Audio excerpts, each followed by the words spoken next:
नमस्कार दोस्तों, आज हम लोग बात करेंगे ईरान एंड यूएस और इजराइल की भी जो वार चल रही है उस पर। और ट्रंप ने बोला है कि नाटो से पुल आउट हो जाएंगे और नाटो से निकल जाएंगे।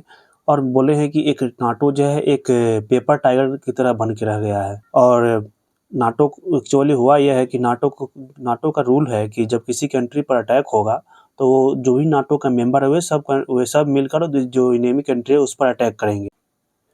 और जब से ईरान ने एक फाइटर जेट F-18 यूएस का गिरा दिया, तब से ट्रंप और ज़्यादा ही कुछ-कुछ बोल रहे हैं। और उनका होता है जो जुबान है, उस बहुत ज़्यादा मतलब कि कुछ नेगेटिव्स यूज़ करने लगे हैं।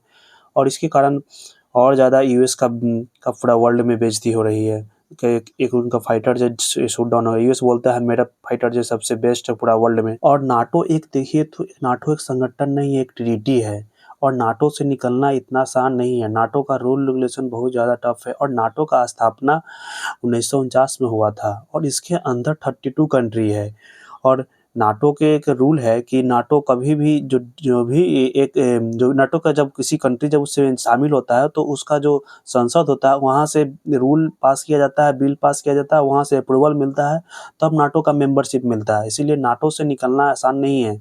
जो ट्रंप बोल रहे हैं कि मैं निकल के पेपर टाइगर की तरह अगर बन के रह गया है, मैं निकल नाटो से मैं हट जाऊँगा, ये आसान नहीं है निकलना नाटो को से। और ट्रंप को एक और झटका लग चुका है। ट्रंप जो एक रेसिप्रोकल टैरिफ जो लगाए थे सभी कंट्री पर, उस पर एक जो यूएस सुप्रीम कोर्ट में केस चल रहा था, वो केस ट्रंप हार चुके हैं। और यूएस ने कि सुप्रीम कोर्ट ने ऑर्डर दिया है कि $130 बिलियन जो इलीगल टैरिफ जो उछले हैं ट्रंप, वो सभी कंट्री को रिटर्न करेंगे ट्रंप। और ट्रंप बोल रहे हैं कि ईरान को बैक टू स्टोन एज में भेज देंगे और हार्ड हिट करेंगे। और बोल रहे हैं कि इस तरह से डैमेज पहुंचाएंगे मिडिल इसको ईरान को कि उसको कि निकलने में उसको मतलब सच्ची से निकलने में उसको कम से कम 50 साल लग जाएगा। अब देखा जाए तो यूएस और इजराइल ने अब ईरान का जो बड़ा ब्रिज है उस पर अटैक करना शुरू कर दिया है। एक्चुअली जैसे हम लोग का भारत में सबसे बड़ा ब्रिज है पुल है उसको बोला जाता है चिनाब ब्रिज जो जम्मू कश्मीर में, उसी तरह से एक ब्रिज जो तेहरान में है ईरान में, जो सबसे बड़ा ब्रिज ईरान को बोला जाता है, उसको उस ब्रिज को यूएस और इजराइल ने अटैक कर उसको B-1 बम्बर से उड़ा दिया। अब देखा जाए तो अब ईरान ने अब सभी कंट्री का जितना भी कंट्री है जो भी मदद करता है ईरान को, जैसे ईरान से जो भी मिडिल ईस्ट की कंट्री है जो भी, उस पर अब डाटा सेंटर पर अटैक करने लगा है ईरान। जैसे कुछ दिन पहले ही सुने होंगे कि अमेजन के डेटा सेंटर जो सऊदी अरब में था उस पर अब ईरान ने अटैक करना शुरू कर दिया है। क्योंकि देखिए तो डाटा सेंटर है जो वो मेन रोल करता है, जो भी इन्फॉर्मेशन वार होता है वो सब वहीं पे स्टोर रहता है डाटा सेंटर पर ही। क्योंकि हम लोग कुछ भी सर्च करते हैं, जो भी वेबसाइट पर या गूगल पर कुछ भी सर्च करते हैं, वो डाटा सेंटर से ही उसका सर्च तुरंत रिजल्ट आता है, क्योंकि डाटा सेंटर का जो भी डेटा है वो स्टोर रहता है। और देखा जाए तो पूरा वर्ल्ड में सबसे ज़्यादा डाटा सेंटर यूएस में पाया जाता है। तो यूएस में अटैक करना तो बहुत ही मुश्किल है। बट फिर भी ईरान जो भी ट्राई कर रहा है, ईरान देखेंगे कितना सारा फाइटर जेट उड़ा दिया यूएस का बहुत ज़्यादा इस युद्ध में बहुत ज़्यादा लॉस हो रहा है। और देखिए दोस्तों, एक न्यूज़ जो बहुत ज़्यादा न्यूज़ वायरल हो रही है सोशल मीडिया पर, कि जो भी ईरान का कुछ ऑयल था जो बचा हुआ था, ऐसे तो यूएस ने जो भी ईरान का जो ऑयल सेंटर था उस सबको बम करके उड़ा दिया। बट कुछ ईरान का जो ऑयल था जो हैंगर में था और कुछ शिप में था, जो कुछ ऑयल जो था वो चाइना गया। और कुछ ऑयल जो टैंकर था जो भारत ने रिसीव कर लिया और उसका पेमेंट जो भी है उसी पेमेंट डॉलरों में जो भी किया। बट न्यूज़ इसका सोशल मीडिया पर फैलाया गया कि भारत ने नहीं उसका ईरान का ऑयल नहीं लिया है, क्योंकि रीज़न ये है कि यूएस ने सैंक्शन लगा दिया है ईरान पर, कोई इससे तेल नहीं खरीद सकता। बट भारत सरकार से आज कन्फर्मेशन आ गया है कि नहीं, भारत ने ईरान से ऑयल खरीदा है।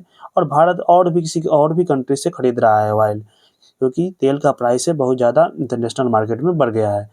और ये जो फेक न्यूज़ फैला जा रहा है कि भारत ईरान से तेल नहीं खरीदा, ये साफ़-साफ़ गलत न्यूज़ है। क्योंकि आज इंडियन पेट्रोलियम मिनिस्टर है, उनकी तरफ से एक ट्वीट आ गया है आज, देख सकते हैं आप।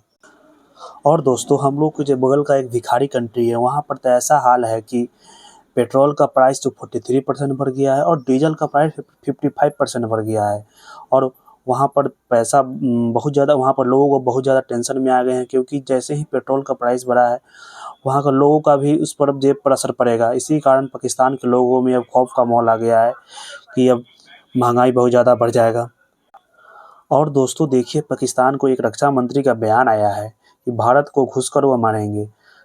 पाकिस्तान का एक रक्षा मंत्री जो ख्वाजा आसिफ हैं, वो बोले हैं कुछ दिन पहले इंटरव्यू में एक ये बात। सोचिए, जिसको खाने के लिए पैसा नहीं है, जिसको कंट्री को चलाने के लिए पैसा नहीं है, वो युद्ध में लड़ेगा भारत से। सोच के समझ में नहीं आ रहा है जो कैसा ये लोग का माइंडसेट है। कुछ सोचना ही नहीं है, कुछ भी बोल देना है। अभी देखिए कि भारत से कुछ भी मतलब कि कोई जम्मू कश्मीर से या कहीं से भी कुछ भी प्रॉब्लम नहीं चल रहा है, बट ये भी सोच रहे हैं कि किसी भी तरीक़ा से युद्ध किया जाए, क्योंकि रीज़न ये है कि ये लोग अपने जनता को, जो भी जनता है उसको झूठा न्यूज़ से ही फैलाते हैं कि भारत की ये है, ये युद्ध में ही इन्वॉल्व रखते हैं। कभी भी वो लोग को कुछ अच्छा पॉजिटिव न्यूज़ देते ही नहीं है कि अपना कंट्री को डेवलप किया जाए, कुछ पॉजिटिव सोचा जाए। वहाँ के लोगों को भी हैं वैसे ही हैं, कुछ भी उसकी थिंकिंग सोचने की पावर ही नहीं है, कुछ पॉजिटिव न्यूज़ अपना कंट्री को डेवलप करने के बारे में सोचना ही नहीं है। और आप लोग देखते होंगे कि जो पाकिस्तान का जो मैप है, एक आपको डॉगी की तरह दिखता होगा, एक कुत्ता की तरह दिखता होगा। देखने से लगता है कि एक कुत्ता बैठा हुआ है, बट इस देखिए तो ऐसा है कि कुत्ता भी बदनाम है इससे। कुत्ता भी है सो इससे सही से रहता है। ये तो ऐसा कंट्री है जो इसको मारने के बाद फिर भी मारिएगा, उसके बाद फिर भी लड़ने आएगा। ये सब लतखोर है, सब हमेशा लात खाने की इसको लोगों को आदत है, कभी भी सुधरने वाला नहीं है। इसका शेप देखिए एक डॉगी की तरह है, लग रहा है कि एक डॉगी बैठा हुआ है। और दोस्तों, स्टेट ऑफ हॉर्मुज़ है, उससे भी देखा जाए तो सबसे ज़्यादा किसी कंट्री का शिप पास किया है तो इंडियन शिप है, जो 8 इंडियन शिप वहाँ से ईरान ने पास किया है और जाने दिया है। रीज़न ये है कि इंडिया और ईरान के बीच संबंध बहुत अच्छा है और पहले से भी अच्छा रहा है। बीच में ये जो यूएस के कारण इंडिया का रिलेशन थोड़ा-सा मतलब बीच में बिगड़ गया था थोड़ा-सा, बट फिर भी अभी भी बैलेंस करके चल रहा था इंडिया ईरान से, क्योंकि ईरान में एक सुने होंगे कि इंडिया का एक चाबहार बंदरगाह भी है, वो इंडिया ने ही डेवलप किया है। और देखा जाए तो इसी कारण इंडिया का रिलेशन वहाँ पर अच्छा रहा है ईरान से। और देखिए, ईरान में बहुत ज़्यादा मतलब कि मेडिसिन की कमी आ गई है और वहाँ के लोगों को मेडिसिन का बहुत ज़्यादा प्रॉब्लम क्रिएट हो रहा है। रीज़न यह है कि वहाँ पर वहाँ पर यूएस ने इतना बम बरसाया है कि वहाँ के लोगों, सिविलियन लोगों पे डैमेज पहुँच गया है, हॉस्पिटल पर बम गिरा दिया, सब जगह बम गिरा दिया। इसके कारण वहाँ पर बहुत बड़ा प्रॉब्लम होने लगा है। और देखा जाए तो भारत है सो बहुत बड़ा ये मेडिकल चीज़ का जो एक्सपोर्ट करता है पूरा वर्ल्ड में। इसीलिए ईरान अब सोच रहा है, जो भी तेल डिलीवर कर रहा है इंडिया को, उसके बदले में ईरान को भारत मेडिसिन डिलीवर करे। देखिए, और दोस्तों ये प्रेसिडेंट ऑफ यूएस का देखिए एक ट्वीट है, मतलब कि समझ में नहीं आ रहा है कि एक देश का रिप्रेजेंटेटिव ऐसे वर्ड का उपयोग करेंगे और गाली-गलौज, मतलब कि कुछ गाली दिए हैं, मतलब कुछ, ये आप लोग ही पढ़ लीजिए। देखिए, मैंने एक न्यूज़ मैंने लगा दिया है, ये आप लोग पढ़ लीजिए, हम क्या पढ़ें इस पर, क्योंकि यूट्यूब का गाइडलाइन है कि कोई भी नेगेटिव और किसी भी गाली वर्ड का उपयोग नहीं कर सकते हैं।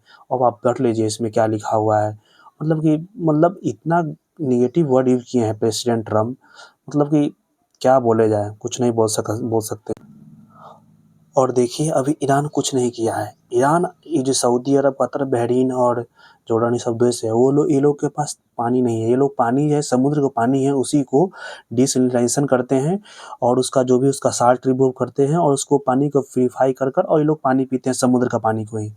अब ईरान पे अगर ये लोग अब ज़्यादा अटैक किए हैं, तो ईरान अब सोच रहा है, अब ईरान इसको, जो पानी का प्लांट है जहाँ से पानी को प्यूरीफाई किया जाता है, उस पर या तो बम मार देगा या तो मरकरी मार देगा या कोई जहरीला बम मार देगा। इसके कारण इन लोगों को बहुत ज़्यादा प्रॉब्लम क्रिएट होगा, क्योंकि पानी ही नहीं मिलेगा तो ये लोग जिएँगे कैसे? पानी पीना के लिए चाहिए ना, जीने के लिए पानी पीने के लिए चाहिए। ये लोग को पानी नहीं मिलेगा, ये लोग जी नहीं पाएगा।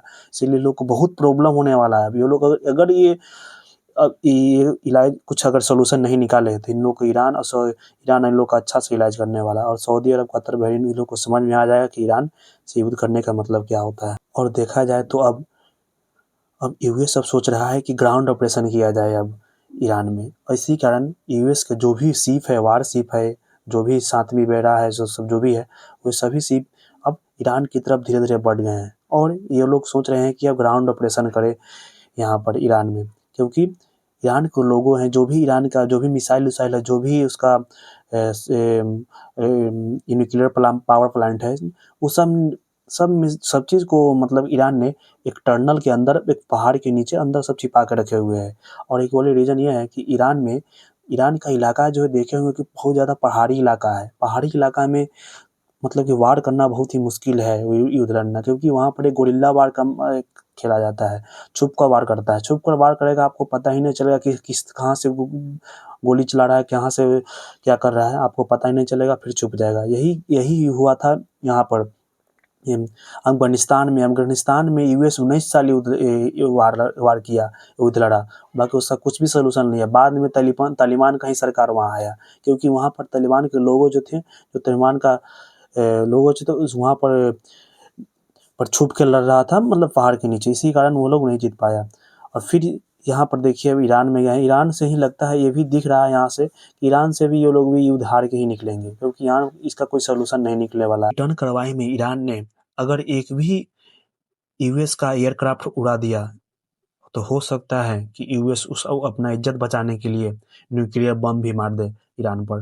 क्योंकि यूएस के ट्रम्प जो है अभी कुछ भी कर सकता है। ट्रम्प के पास कुछ भी अभी सोच ही नहीं रहा है, दिमाग उसको कुछ भी, सेंस ऑफ ह्यूमर नाम कुछ होता है, उसका नाम कुछ चीज़ उसको खत्म हो गया है। कुछ भी सोच के काम ही नहीं कर रहा है, क्विक डिसीजन ले रहा है कि कुछ सोचना चाहिए कि क्या हो सकता है, किस चीज़ का डिमेरिट है, मेरिट है, कुछ नहीं सोचना है। ठीक है दोस्तों, बहुत बहुत धन्यवाद। फिर कभी दूसरे टॉपिक में मिलते हैं। जय हिंद, जय भारत।